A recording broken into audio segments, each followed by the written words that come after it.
помещение размером примерно как купе железнодорожное. Традиционно офицерские каюты с парусных времен всегда в кормовой части корабля.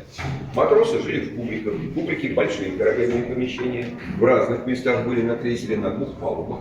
Здесь мы вам показываем только уголок, кусочек кубрика. Вот две койки висят, да? По-настоящему, когда матросы спать укладывались, койками все помещение было завешено поданием. Ну, это альтернативный третий кубрик.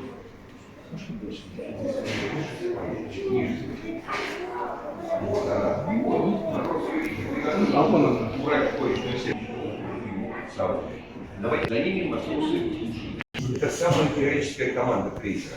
Эти ребята выдержали все испытания русско-японской войны. Как обед проходил на крейсере. Что называется бак. Поэтому дежурный идет наверх по рукам камбус. Он дождался своей очереди, ему бачок.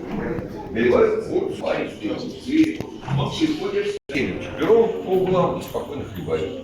Два молодых матроса, дедовщина, стояли за спиной, да? Ложку так запускают, еще ладошку подставлял, что разбольшие большие. Они съедают жидкое. Мясо заранее вытаскивали из котла, резали на куски. На флоте совпадает меню обеда и ужина, поэтому этот суп ели 2 раза в день, и за 2 раза матрос получал 300 грамм.